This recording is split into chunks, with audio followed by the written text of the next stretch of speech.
Verse 28 is I'll actually just read that one verse in our time together today. Judges 8:28, it says, "Thus Midian was subdued before the Israelites and did not raise its head again. During Gideon's lifetime," listen to this, "the land had peace for 40 years. I want that kind of testimony. How about you?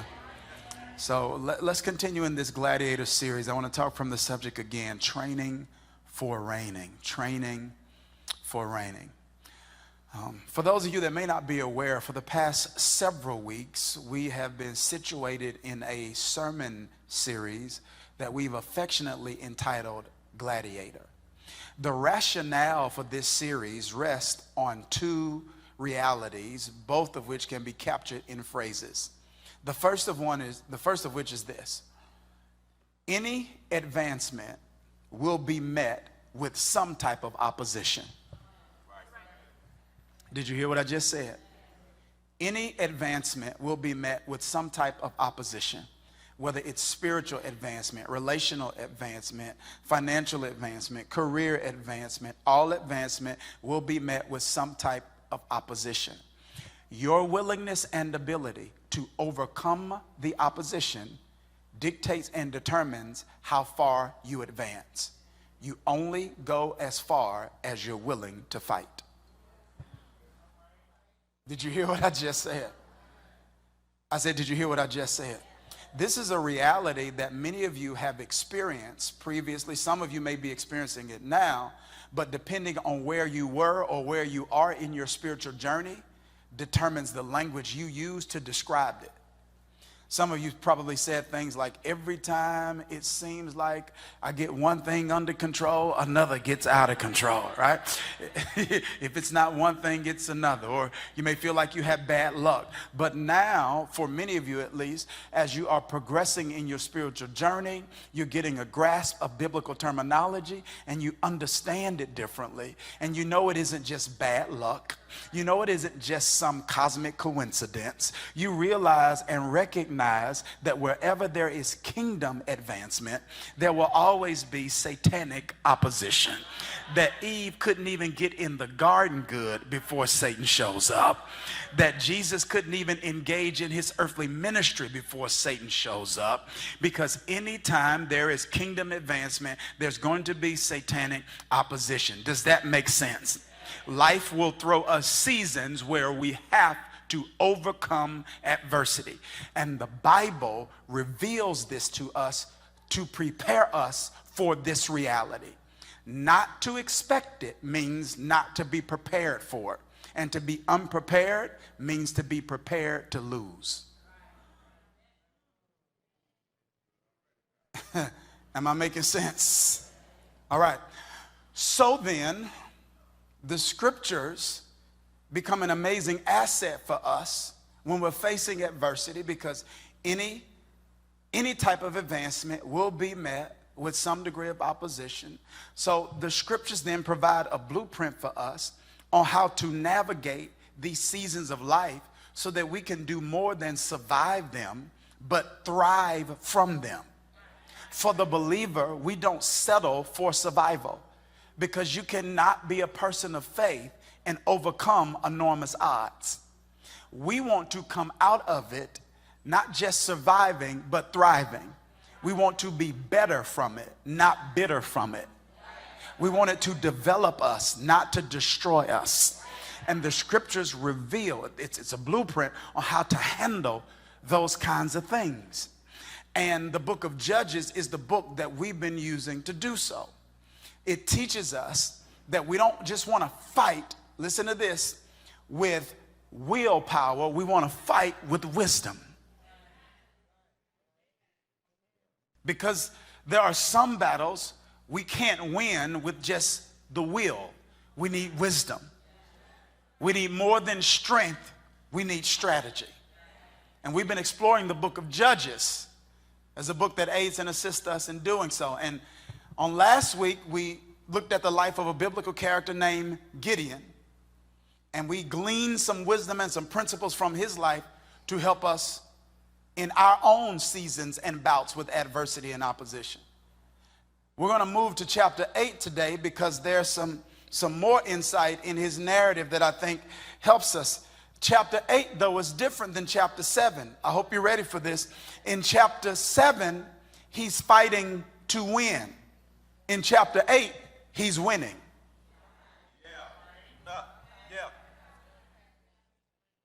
The tide of the battle has changed. And now the Midianites that he used to hide from are running from him. What has happened to this man who was threshing wheat in a wine press, hiding from them? What has happened to him that has turned him into someone that is so different that he's chasing what used to chase him? That the thing he used to be afraid of is afraid of him. That he is running after what he used to run from. See, this is why becoming a gladiator isn't just about the disciplines of your activity, but the development of your attitude. Something happened in Gideon's head. He went from lamb to lion. Something shifted in him that made him chase the thing that used to chase him. So the tide is turned. Now he is winning, and he's attempting to subdue the remnant of the other armies that invaded his land, or the land of Israel, with the Midianites. See, when we studied this in chapter 6, we only talked about the Midianites. But chapter 6 reveals the Midianites were not the only army. It says when the Midianites came, there were other armies that came along with them. They were just smaller, because that's the way the problems work. There's one big problem, and then all the little problems get in the car with it. Did you hear what I just said? Yeah. So if a person has a financial problem, they get more than a financial problem. See, the financial problem gets in the car, but then so does stress. And then if stress doesn't get managed properly, they begin to lose sleep. And if they don't harness that properly, it begins to have implications with their health.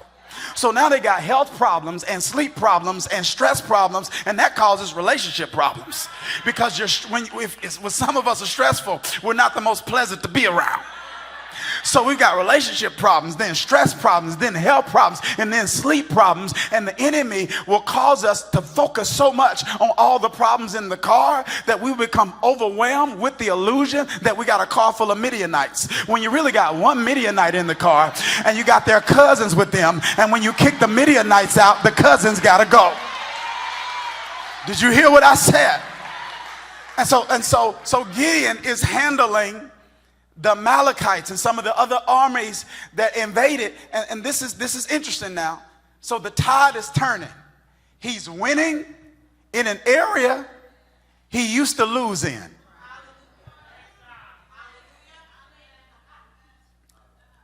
You see this? Watch what happens though. In Judges chapter 8, verse 1, I want you to see what happens. It says, now the Ephraimites asked Gideon, why have you treated us like this? Why didn't you call us when you went to fight Midian? They challenged him vigorously. Do you see that? They challenged him vigorously. So here it is. Even when he's winning, he's still got to fight. The battles are different.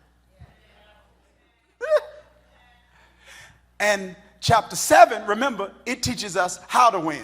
Chapter 8 helps you when you win it. Because if we don't know how to win when we're winning, you'll be winning and still lose. Winning, but then losing in the areas that matter. Right? You had the areas that mattered under control, and then you start winning in the areas that did not matter as much. But if I'm not equipped to handle what comes with winning, then what comes with winning will cause me to start losing in the areas that matter the most. Is this helpful? It's like what God said to Joshua. Joshua is a biblical character that was the successor to Moses. Part of the Red Sea. Joshua was the successor to Moses. And before Joshua assumes responsibility, God engages with this conversation with him, and he gives him practices and principles, studying the word, meditating on the word. And he says, now, when you do this, this was going to be the result of it. You're going to make your way prosperous. And then he says this, and you will have good success. Good success. Good success. Successfully successful.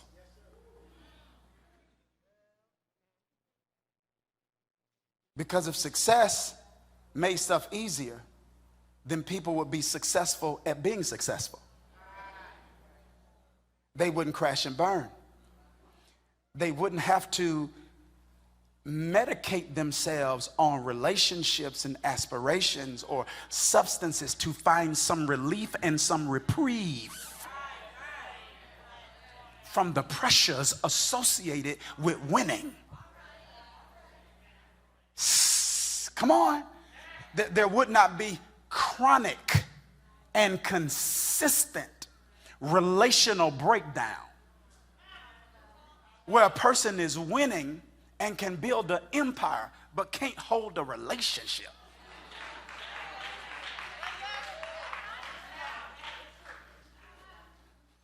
God told Joshua, I want you to have something different. I want you to have good success. I want you to have it and be able to sleep at night. I want you to gain but not lose your soul. Did you hear what I said? He said, I want you to experience what Solomon talked about in Proverbs when he said, the blessing of the Lord blesses, maketh rich, but adds no sorrow. He says, I want you to be whole and happy. He says, I want you to progress and reach your potential because I am honored and I am glorified when you properly manage and steward the gifts and the talents and the abilities that I've given you. So I want you to have progress, but you can have peace at the same time. You can like what you do. You can like where you are. You can like who you with. You can like the season that you're in. Good. Are you here, family? So if I don't know how to fight what's waiting on me when I win, you'll be winning and losing. Because even when you're winning, you got to fight. There's adversity when you're winning. It's just a different type. Here it is. It's right here. Verse 1. Here it is. The Ephraimites asked Gideon, why have you treated us like this? Why didn't you call us when you went to fight Midian? And they challenged him vigorously. Now here it is. You have people who are offended at Gideon when they should be celebrating the fact that he won. Now wait a minute now. They're Ephraimites. This means they are descendants of someone named Ephraim. Ephraim was a son of a man named Joseph. Twins, Ephraim and Manasseh. You follow me now? I said, are you following me? Joseph was the son of a man named Jacob, who was the son of a man named Isaac, who was the son of a man named Abraham. Abraham, come on. Isaac, Jacob. Jacob's name got changed to what? Israel. So the Israelites are descendants of Jacob. The Ephraimites are descendants of Jacob's son, Joseph.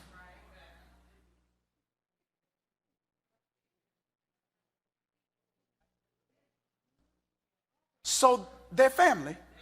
So you benefit from Gideon's victory. Okay, wait a minute. So you're jealous of something you could be benefiting from. You're attacking somebody you should be learning from. Here it is. Are y'all ready for this? Number one. This is what it teaches us. Gideon teaches us this about winning. If we're going to win while we're winning, we must learn to ignore unrealistic expectations. Because when you win, there's some new expectations waiting on you. See, this is what's interesting. The Midianites are offended, and Gideon did nothing to offend them. They're offended because they had expectations that were not articulated, that they expected to be met. And when their unarticulated expectations were not met, they became offended. That Gideon didn't do something they didn't tell him they wanted him to do. But they probably assumed that if you love me, then that gives you the ability to read my mind. Not realizing the fact that maybe Gideon didn't invite them because he was protecting them. Are you ready? I said, are you sure? Their expectations of him were unrealistic. But when you look at his response to them, it is so gracious and measured and tempered. Because you see a man who's become such a lion that he lovingly refuses to conform to expectations that he knows he cannot meet. So if you have to be liked by everybody, you're not ready to win. Because when you do not meet some people's unarticulated expectations, they're going to be upset. Some people's expectations are not articulated. I didn't know you wanted that. Secondly, some people's expectations are not realistic for you based on the season of life you're in. See, they aren't sitting in the seat Gideon is sitting in. And when people aren't sitting in your seat, they don't understand the principle of perspective. Where you sit determines what you see. And some people don't get what you're doing because they don't see what you're seeing, and they don't see what you're seeing because they're not sitting where you're sitting. When you sit in this seat, you see different. When you sit in this seat, you feel different. When you sit in this seat, there are variables you have to consider that other people will not know about, and those people will place their misguided expectations upon you and want you to do something that is destructive now for your life, not realizing that you've been using your life, most of your life, to help their life. Now, if you keep letting their expectations cause you to do something that's not in the best interest of your life, then this is what's going to happen. You're going to mess up your life. Now, when you mess up your life, you can't help them in their life. Now, since you've been helping them, they definitely can't help you. So now, they don't have anybody to help them, and you can't help yourself. Now, everybody mad at everybody because someone succumbed to unrealistic expectations. It's unrealistic. Right? So whenever you get more of something, there's going to be more expectations. If you get more influence, people are going to expect you to use it a certain way. Why don't you hook me up? No, because you're good for this room, not that room. See, I love you. I love you, so I'm going to rock with you. Come on, talk to me. Yeah, see, you might love them, so you might rock with them. But you know, if they tell you 3 o'clock, you know to be ready at 4. But when they get in that room, if they say 3, it means 3. So you say, okay, I can love you, but we can't hang out here. We can't go there because you have expectations that are not, that's not realistic. Are y'all okay? So if I have to be liked, I'm not ready to win, or when I start winning, I'm going to lose, because you can't chase purpose and other people's expectations at the same time. It doesn't mean that we become callous or inconsiderate. That's not what I'm articulating. But I am saying, when you succumb to expectations that are unarticulated or unrealistic, you are setting yourself up to lose while you're winning. You can't. If you aren't willing to live with knowing that some people are going to be disappointed, you're not ready. If you can't live with the fact that people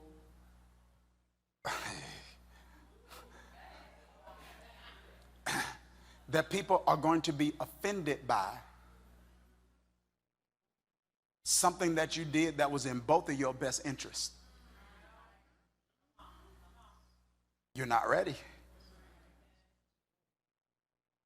If you can't go to sleep at night, knowing that you use your time in a way that was different than somebody else wanted you to use it, you're not ready. Because when you're winning, you got to fight other people's expectations. God sends this infusion of financial capital into your life, you better believe people are going to have expectations of what you ought to do.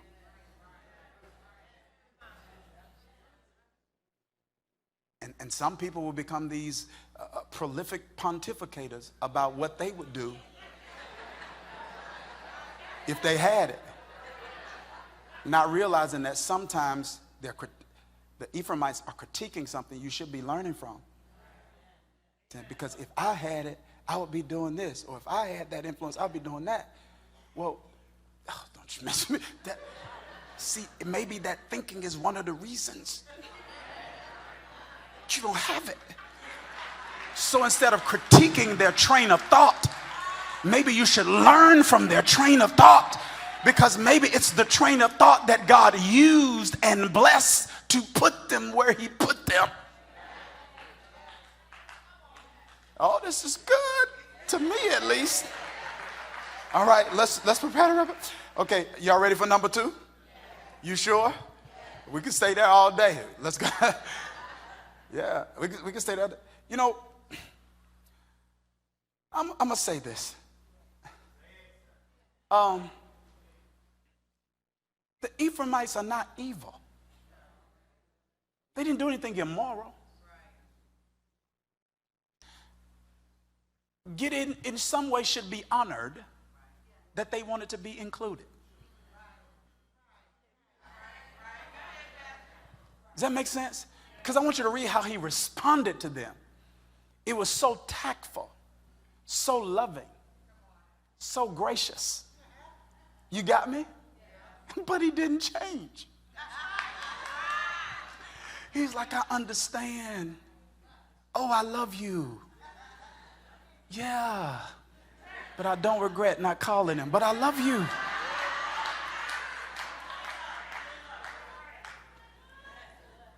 Did you hear what I said? You see, maybe the Ephraimites, are y'all ready for this? Can we go? Is this too? I want to make sure this is all right. Okay, listen to this. Sometimes people are going to be offended, like the Ephraimites, maybe because they're going to assume that they hold a place in your life they don't hold. And you're saying to yourself, oh, you thought we was that close. We're not that close. No, I'm just a nice person. You thought, okay, is that too much? Oh, you thought, oh no, I love you, but I know you still gossip. You can't come to my house. No, every time we hook up, we go out. No, you can't come to my place. Oh, you thought I was going to tell you my business. No.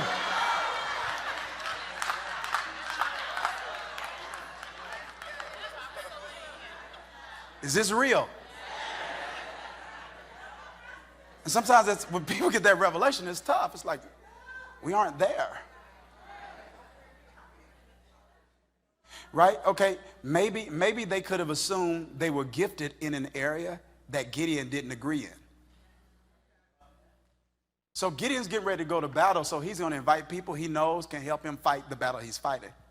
Maybe they were good with bow and arrows, but they weren't good with swords and spears. Maybe they thought they were, but Gideon didn't. And maybe they thought they were because they were around people who were just all right. And when you're around people who are just all right with their weapon, you can think you're better with your weapon than you are. It's almost like if you cooking to people if you feeding people who are always starving,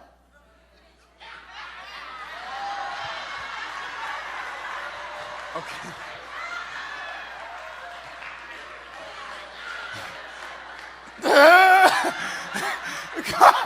Come on. Am I making sense, y'all? Yeah, and so sometimes that's tough because a person can have a perception of their own gift and ability that doesn't match with how you see it.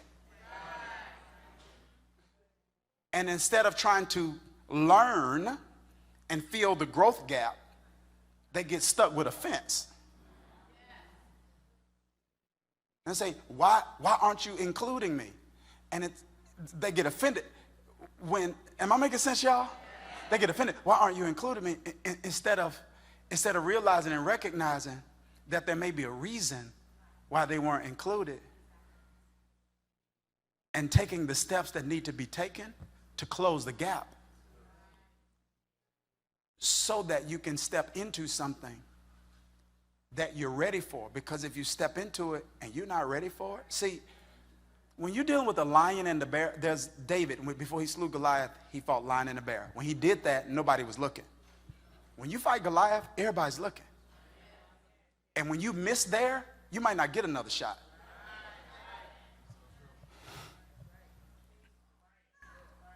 Is this good? Because if you don't get this, some people will guilt trip you to taking them to a place they're not ready to go.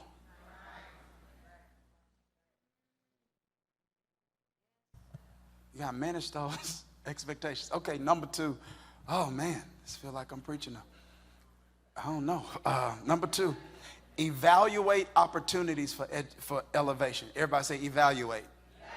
I want to evaluate. Evaluate. Listen to what happens in Judges chapter 8, verse 22. The Israelites said to Gideon, rule over us, you, your son, and your grandson, because you have saved us from the land of Midian. But Gideon told them, I will not rule over you, nor will my son rule over you. The Lord will rule over you. I want you to remember this because this is important for point 3. I will not rule over you, nor will my son rule over you. The Lord will rule over you. So he won a battle. They said, since you saved us from Midian, rule over us. You're a judge, want you to be a king. So they gave him an opportunity for elevation. He denied it. Now, when we don't have a balanced theology, you'll think every opportunity for elevation is God. You'll think bigger is God. You'll think more is God. You'll think every door is God, when some doors are traps. Notice what Gideon said. He did not say, I cannot rule over you. He said, I will not rule over you. He says, this isn't an issue of my ability. It's an issue of my assignment. Just because I can do it doesn't mean I'm supposed to. Is that good? Yeah, just because I can do it doesn't mean I'm supposed to. And so what did he do? He evaluated the opportunity for elevation. Because the more you win, the more opportunities you get presented with. And without clarity and conviction, you'll end up living a life going through revolving doors because you won't know what doors are destiny doors for you. Am I making sense, y'all? So the more you win, the more you have to really live with wisdom, prudence, and discernment so that you don't become overwhelmed with too many responsibilities or the wrong responsibilities. Because I'm going to tell you this right now, and I know this is maybe controversial. I'm okay with that. Listen, God will stretch us. So there'll always be growth gaps. This gap between where we are, where we could be, places where we need to grow. But God will never pull you out of a place where you have oil. So if a person says God's calling me into something and you do that worse than what he called you out of, you didn't properly evaluate that opportunity. The problem is we think monotony is demonic. So we get bored and the boredom starts feeling like God calling me into something. Gosh.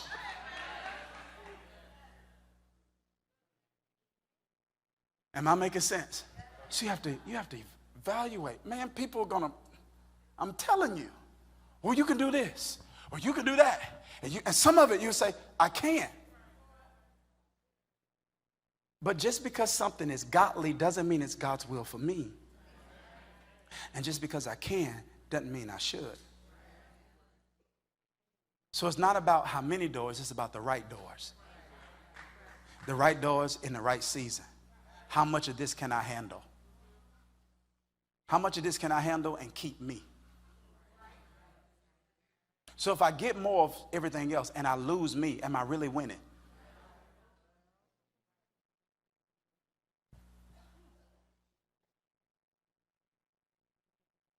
Is this helpful, y'all? Number 3, here it is. Remember, Gideon said, I will not rule over you, or nor will my son rule over you, right? Here's number 3. Avoid Abimelech. Avoid Abimelech. You know what happens? We read it. Gideon dies. Now remember, he said, I will not rule over you, nor will my son rule over you. You know what happened when he dies? One of his sons, named Abimelech, goes to the people and said, I know my dad said he wouldn't rule over you, but I will. I'll do what they won't do. Why is this in the Bible? Not for us to judge. Not for us to judge Abimelech. Not for our entertainment, but for our education. It's to teach us something, isn't it? God's trying to teach us something, isn't he? Now, this is the thing. Whenever you think the people around you can't become Abimelech, you're naive and you're unprepared.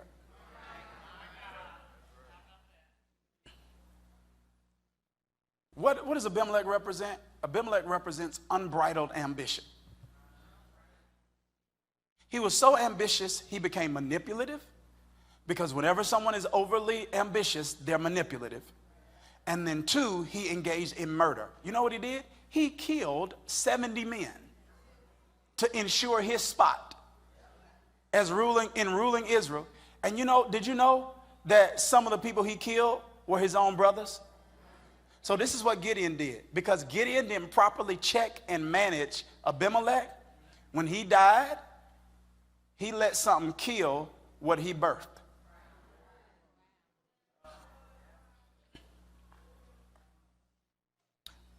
Because you don't have to be the one that sinks your ship.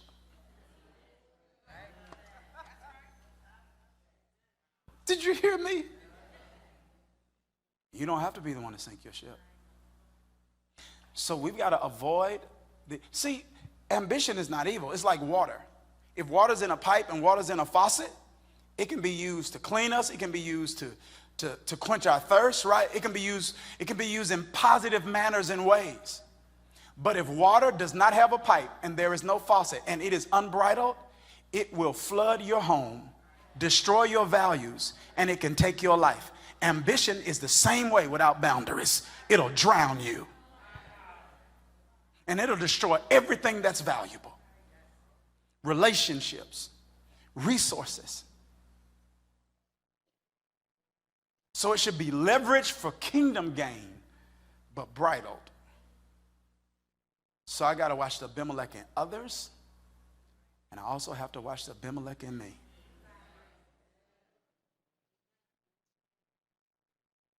We should not be complacent. Am I making sense?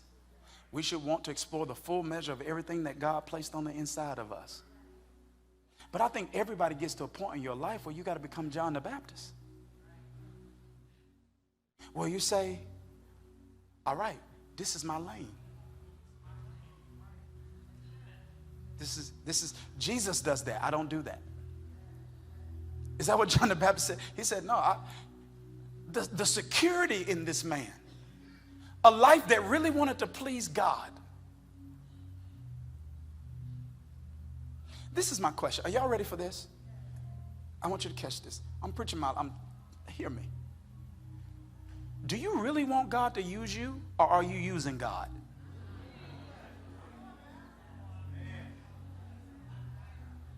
Do you want his dream for you, or are you wanting him to underwrite yours?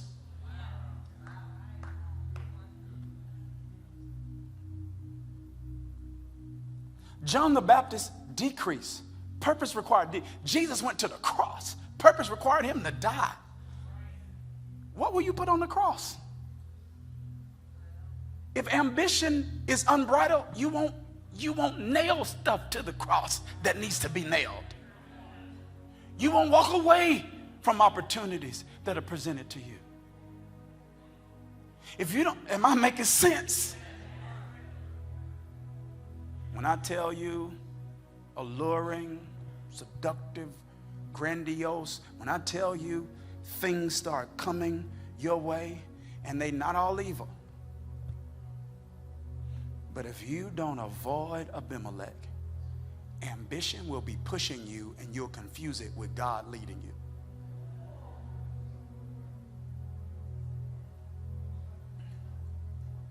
Some people are on wrong paths because their ambition won't let them see you took a wrong turn. This is not you.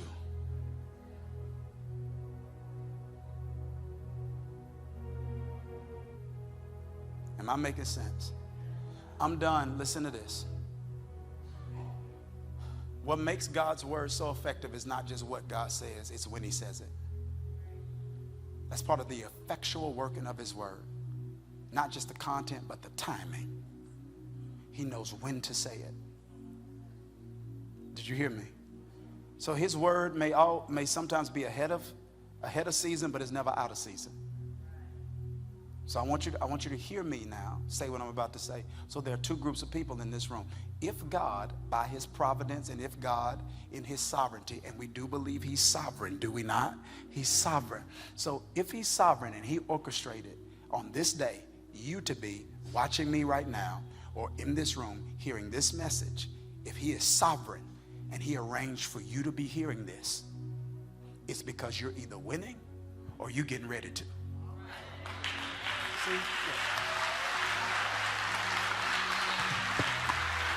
He's not talking to you about what he doesn't want to do. He's not talking to you about what he has no intention of performing. He's not talking to you about something that you cannot have. If he is talking to you about it, it's because he is getting ready to bring you into it, or you are already walking in it and you need this word to manage it properly. And if you are in it, you need to praise him for that. But if you are not in it, you should be praising louder, because that means something is getting ready to turn. And something is getting ready to change. God is about to change the trajectory of your life. If you believe it in this room, online, clap your hands and give him praise. Now I want you to say this. If you don't feel comfortable, don't say it. No pressure, no judgment zone here. This is a place for all people at various points in your spiritual journey. You may not even believe this religious stuff yet. That's fine. You're still welcome here. We love everybody. Listen to me though. But if you are there, if you're at a point in your spiritual journey, this resonates with you, I want you to say this. This is not magic, but it is us saying out of our mouth what our heart is persuaded is true. It's confession. It is homolego. It is to say the same thing. It is confession. Out of the abundance of the heart, the mouth speak. With the heart, man believes unto righteousness, but with the mouth, homolego, confession is made until salvation. I want you to say this. If you believe it, say, I'm getting ready to win.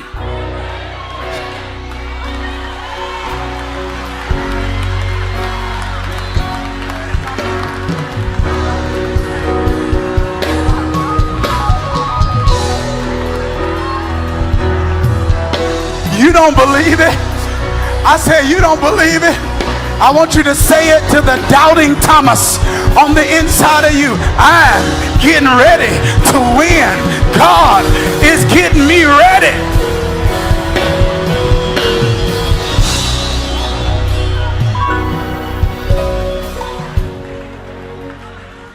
So Father, get us ready for what we don't know to get ready for. And we stand in tiptoe anticipation that our eyes have not seen and our ears have not heard what you're going to do in our life. In Jesus' name. We're going to go. Listen, thank you for watching Thrive. I want you to make sure you subscribe to this channel so that you don't miss any of our teachings. And remember, you can watch me live at Thrive every Wednesday at 7 p.m. Eastern Standard